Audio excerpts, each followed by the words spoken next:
तो कबीर साहब के साथ ना जाने करके कुछ अच्छी आत्माएं जिनको सार नाम प्राप्त हुआ था किसी कलयुग में, तो वो पार ना हुई, दूसरे संस्कारवश किसी लोक में चले गए। तो उसके लिए परमात्मा कहते हैं शिव मंडल ब्रह्मापुरी, शिव मंडल ब्रह्मापुरी चाहे विष्णु लोक में हो, हमरे गुण भूला नहीं तो आन छुटाऊं। तो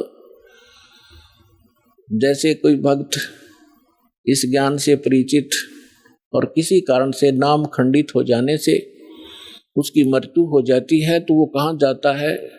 आपको प्रथम मंत्र में श्री ब्रह्मा जी, श्री विष्णु जी, श्री शिव जी, श्री गणेश जी और श्री दुर्गा जी आदि इन देवों के वो मूल मंत्र दिए जाते हैं जिनसे आपको बहुत लाभ मिलना है। तो उस कारण से आप पार ना हो गए तो इनके लोकों में जाओगे वो सुख भोगने के लिए जो आपको इस प्रथम मंत्र के बेनिफिट प्राप्त हुआ है। ये लाभ आप वहां अक्षीण करने चले जाओगे। वहां जाकर आपको याद आएगा कि ये तो गुरुजी बताया करते थे कि हमने यहाँ का देव पद भी नहीं लेना, राज्य पद प्राप्त नहीं करना, यहाँ हमारे पुण्य नाश होते हैं। तो वहां जाकर फिर वो रोते हैं। और ये जो प्राइम टाइम होता है इसका सीमा है। जैसे अब जो बिजली पीढ़ी चली है इसका समय निर्धारित है, उसके बाद ये भक्ति नहीं रहेगी। इस बीच जो निकल गया सो निकल गया। तो वो भक्ति जो युग है उसका समय समाप्त होने को होता है, हो चुका होता है और उनकी मृत्यु हो जाती है। वो कोई ब्रह्मा जी के लोक में जा रहा होता है, कोई विष्णु जी के लोक में, कोई गणेश जी के यहाँ अपने इन मंत्रों के पुनों के आधार से, भक्ति के आधार से इनको वहां खाता है, बर्बाद करता है। तो वहां वो रोते हैं।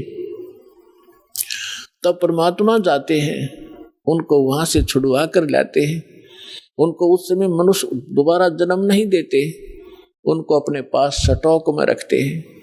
उनके ऊपर इतना रहम हो जाता है कि अब उनका जन्म आपके घरों में होगा, आपके बेटा बेटी, आपके पोता पोती के रूप में सबके घर वो पुण्यात्माएं आएंगी। उनके संस्कार इतने गजब के होंगे, इतने अच्छे होंगे कि उनको किसी प्रकार का कोई कष्ट नहीं होगा उनके जीवन में। और उनको जन्म से ही मंत्र मिलेंगे, 3 वर्ष के होते ही भक्ति करेंगे और 8 वर्ष का होते उसको सतनाम मिलेगा और फिर 12 वर्ष के बाद, 13 वर्ष के बाद अंतर ही उसको सतनाम सारनाम प्राप्त होगा। अब के वो मोक्ष प्राप्त कर जाएंगे। आप भी करोगे क्योंकि ये भक्ति युग प्रारंभ हुआ है। और या तो इसी जन्म में पार हो जाओगे, देखो कोशिश करना कि इसी जन्म में पार हो, फिर तो फिर ही होता है। नेक्स्ट लाइफ का, नेक्स्ट जीवन की सपने में भी इच्छा मत रखना। फिर भी किसी कारण से पैर फिसल जाता है तो वो फिर तुरंत ही मनुष्य जीवन प्राप्त करके तुरंत ही भक्ति पर लग जाता है। अपने आत्मा देखो, आप भक्ति और इस अध्यात्म मार्ग से परिचित नहीं है। अब जैसे यहाँ कितने दुखी भक्त आते हैं, रोगी आते हैं, सब जगह जवाब मिल जाता है, वो यहाँ लेकर आते हैं। हमारे भक्त उनको समझाते हैं कि चलो आप वहाँ ठीक हो जाओगे। तो वो केवल ठीक होने के उद्देश्य से जो आते हैं और वो ये सोचते रहते हैं कि हम ठीक हो जाएं, बस इतना ही हमें चाहिए, तो उनको परमात्मा राहत शीघ्र नहीं देगा। आप ये उद्देश्य लेकर आओ, इस ज्ञान को समझाओ। जिसको भी आप लाते हो अच्छी बात है,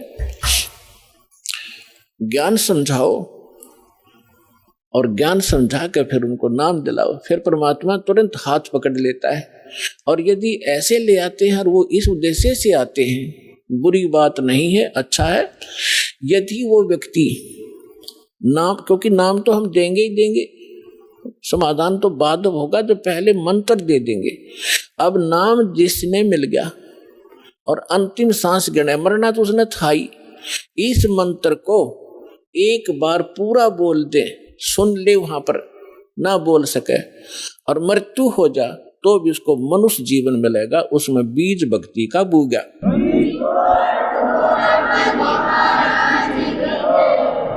हमने असंख्य जन्म हो गए, जन्मते मरत्या ने, धक्के खात्या ने। अरे अब मनुष्य जीवन प्राप्त होगा तुरंत ही 10वें महीने यहाँ सतलोक आश्रम बरवाला में आ लेगा और उसका फिर जीवन शुरू हो गया।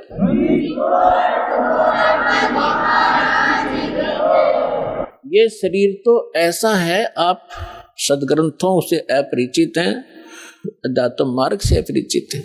जैसे एक व्यक्ति का कपड़ा किसी दुर्घटना से खराब हो गया, पाट गया या वैसे कंडम हो गया, उसने आप उतार के फेंक देता, नया पहन ले, नया तो और अच्छा ही होता है। तो ऐसे ये पुराना चोला किसी कारण से डिफेक्टिव हो गया, अगर आप भक्ति ढंग से करोगे तो इसको ठीक कर देगा परमात्मा, क्योंकि यह माटी उसी ने चला रखी है, उसी ने मिट्टी से इसको कितनी अच्छा बना रखा है, उसके हाथ में है। या लाखों लोग ठीक हो गए, कैंसर कतीनों टपकते आवे थे खून उनके, और 10वें दिन उनके घाव भर गए, जिसने सच्ची दिल से परमात्मा को चाहा और भक्ति करी। तो दास का कोई उद्देश्य आपको बहकाना नहीं, लेकिन सच्चा ज्ञान बताना। और आप देख रहे हो यहाँ पर जो भी पैसा आता है आपका दान किया हुआ, सारा परमात्मा के भक्तों के लिए खुला भंडारा खोल रखा है, सारी व्यवस्था कर रखी है। केवल परमार्थ के लिए परमात्मा ने दास को भेजा है। आप भगवान के बच्चे हो, दास भगवान का नौकर है, और नौकर को हमें हमेशा डर बना रहता है कि भगवान के बच्चों को, मालिक के बच्चों को ऐसी धाना हो जा जिससे मालिक रुष्ट हो जाए, उसकी नौकरी को खतरा ना हो जाए। तो दास इस उद्देश्य से आपकी सेवा कर रहा है। आप सच्चे दिल से जब भक्ति करोगे आपका मोक्ष होगा।